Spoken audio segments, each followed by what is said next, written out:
le va? Buenas tardes. Hola, ¿qué tal? Buenas tardes, un gusto.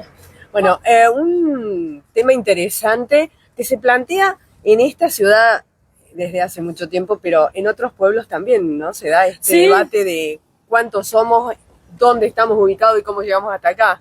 Sí, seguro. O sea, es una cuestión de debate nacional, ¿no? O sea, de hecho, nosotros somos originarios de dos pueblos del interior de Córdoba. Yo soy de Ucacha, acá al sur, Marcelo de Laguna Larga, y también en nuestras comunidades se da este debate, ¿no? Y qué bueno que se dé ese debate, que la gente se interese por la historia de su lugar, que quiera saber sobre los orígenes, porque los orígenes tienen que ver también con el presente y con el futuro. ¿Y cuál es la diferencia entre orígenes y fundación? ¿Cuál es la diferencia fundamental? Porque acá se plantea justamente ese dilema, ¿no? Y la fecha, no nos hemos puesto de acuerdo todavía en una fecha en concreto. Bueno, nosotros como historiadores, digo después le doy la palabra a mi colega, con Marcelo, nosotros como historiadores hablamos de procesos históricos en el tiempo, ¿no? Entonces, en un momento determinado, y bueno, se produce, por ejemplo, un determinado acontecimiento que tiene que ver con el paso del ferrocarril o con los primeros habitantes, pero los procesos históricos no se construyen en un tiempo corto, es a lo largo del tiempo, ¿no es cierto? Y lo que nosotros vemos es justamente la participación de diferentes protagonistas, diferentes actores que van conformando la ciudad, ¿no? Entonces, esta pregunta de origen, fundación, la fundación hace referencia a un hecho concreto, por ejemplo, a la fundación de Córdoba, cuando decimos Jerónimo de Cabrera vino un 6 de julio y fundó, ¿no es cierto? O si dijéramos acá, la fundación el día que pasa el tren, o la fundación cuando hay una escritura. Claro. Pero en realidad, digamos, es un proceso que es mucho más amplio. Lo que pasa es que hay que ponerse de acuerdo en un día porque es importante tener la fiesta del pueblo y tener para conmemorar. Y 3 años no, porque acá son 3 años de diferencia, ¿no? Y el ferrocarril también está ahí como el hito, sí o no, en definitiva. ¿Es mucho o es poco para todo un proceso histórico, como usted dice? En realidad es parte de ese proceso histórico, es parte porque el ferrocarril, digamos, pasa porque había una población, aunque sea pequeña, y que necesitaba justamente de ese ferrocarril para ir llevando la producción, ¿no es cierto? Entonces, yo no diría que es mucho o es poco, sino que es parte de un proceso más amplio. Ahora, Marcelo, ustedes no van a dar una certeza, como algunos tal vez puede esperar, sino que van a tratar de explicar un poco el proceso, ¿no? El proceso, ¿qué tal? Buenas tardes. El proceso histórico para nosotros es el momento, es la construcción histórica que a nosotros nos interesa particularmente. Nos venimos desde nuestros pueblos viendo los nombres de las calles, los nombres de las plazas, viendo recién en la municipalidad, en el archivo, en el instituto, documentación pero preciosa que nos habla de muchas cosas del pueblo, de un ámbito cultural, un ámbito histórico y una efervescencia en relación a este tema que la verdad que nos ha desbordado un poco, pensando en por qué es tan importante para esta gente la fecha, el inicio. Bueno, venimos a dar un poco de herramientas de cómo buscar y cómo tomar una decisión sobre eso. Claramente nosotros no somos brillantes, así que la decisión es puramente de ustedes. Tomar la decisión de marcar una fecha es un acto político. Es un acto político y tiene que tomar la sociedad, la comunidad de las varillas la decisión de fijar esa fecha, con acuerdos, con consenso y con conflicto, claramente. Hay como una fecha, digamos, porque se celebró el cincuentenario y bueno, a partir de ahí se tomó, digamos, como referencia. Bien. Pero hay gente que lo objeta y que lo cuestiona con investigaciones y con respaldo de documentación. ¿Cómo se hace para incluir todo esto y llegar, digamos, a rever si hubo algún error o no?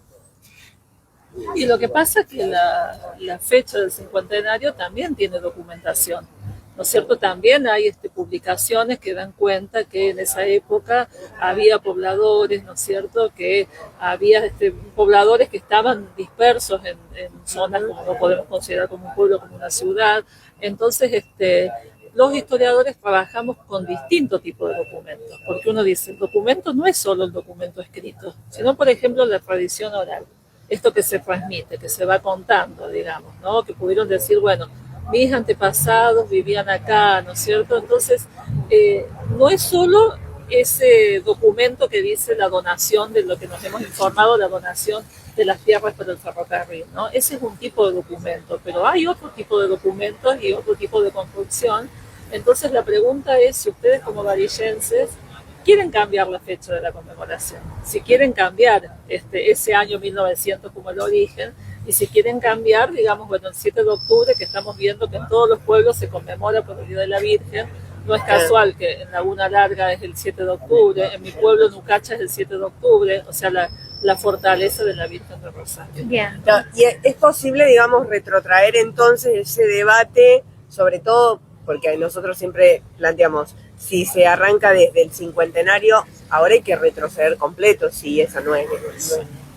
Claro. Hay que retrotraer todo. Digamos, es una decisión hay política que volver a cero, también, digamos, y porque establecerlo. fue el cincuentenario, fue una decisión política en la ciudad de Las Varillas, y ahora, como usted dice, ¿cómo se hace para justamente abrir este debate político? Porque Sí. va a ser, en todo caso, si se cambia, una decisión que tiene que estar plasmada también en papeles, ¿no? En papeles desde el ámbito político. Digamos, porque la documentación la tienen las dos posturas. Claro, por eso. El Sí, cincuentenario forma parte del proceso de la creación de la fundación y de la tradición de esa fecha de fundacional. Así que es fundamental tenerla en cuenta. No podemos omitir la historia que ya nos precede.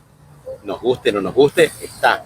La cuestión es cuáles son las intenciones en relación a esa fundación, cuál es la lectura que se hace sobre el propio pasado de una comunidad, ¿no? Si es un pasado ligado al ferrocarril, quizás ligado a lo inmigrante, negando todo lo anterior, negando lo criollo, negando lo aborigen. Hay que preguntarse un poco ese tipo de cosas. Ahora ustedes como historiadores, cuando tratan de establecer este tipo de cosas, ¿lo basan principalmente en el momento que hay población o hay que buscar otras aristas? Y bueno, la historia se ocupa fundamentalmente, es la historia de las sociedades humanas, ¿no? Claro. Entonces, si hay población, si hay primeros pobladores, digamos, si llega el ferrocarril, será que había alguien que necesitaba ese medio de transporte, ¿no? Entonces, ese es un hito para considerar, digamos, que podemos hablar de una población. Nosotros como observadores externos que miramos y lo pensamos en nuestro propio pueblo, porque también se dan esos debates, la pregunta es, ¿por qué incomoda el cincuentenario? ¿Por qué incomoda, digamos, esa fecha del cincuentenario? ¿Qué diferencia habría, digamos, en por qué no 1900, por qué 1903? ¿Qué se está buscando rescatar? ¿No? Eso es lo que a mí me encantaría saber, digamos, por qué es importante esa fecha, 1903. Sabemos que hay una escritura que tuvo que ver con la donación de los terrenos para el ferrocarril. Ahora, usted y habla ahí se puntualmente iba a fundar de un pueblo. documentación, Sí. pero también la cuestión ideológica tiene algo que ver, digamos, en Es que en la esto. historia lo ideológico, lo político tiene muchísimo que ver. De hecho, la escritura de nuestra historia nacional, nos mostraba Pablo La Plaza. ¿Por qué está San Martín en todas las plazas y por qué es el padre de la patria? ¿No? O sea, cuando justamente fue un protagonista de la historia que no participa de las luchas entre unitarios y federales y se traen sus restos al país una vez que el país se organiza. Entonces es el padre de la patria. No es el padre de la patria rosa, que sería una persona conflictiva. Eso es ideológico y es político, porque quien escribe la historia nacional es Bartolomé Mitre, que pertenecía a un determinado partido. Lo que pasa es que nos parece que eso existió de una vez y para siempre, porque lo hemos aprendido en la escuela, en los actos escolares, pero la historia alguien la escribe desde un ¿Lo determinado religioso lugar. tiene incidencia? Como una, sí, como parte de la cultura del lugar, porque el 7 de octubre, Claro. ¿no? No conmemoramos, qué sé yo, el día de la comunidad musulmana o de la comunidad judía. O sea que hay mucho para tener en O cuenta. sea que esto digamos. es como Muchísimo. una primera parte. Es muchísimo para tener Sí. en cuenta. Bien. Sí, la verdad Sí. que sí, muchísimo. Y lo que nos parece muy importante es que como comunidad esto se esté discutiendo, ¿no? Porque en épocas en donde el presentismo es ahí, todo el apuro y toda la cuestión, que se esté discutiendo y que haya mucha gente que venga y que esté interesada en el tema, la verdad que es aire fresco, ¿no? Totalmente. Muchísimas Muchas gracias. gracias, buenas noches. Sí, bueno, gracias a Muy ustedes. amable.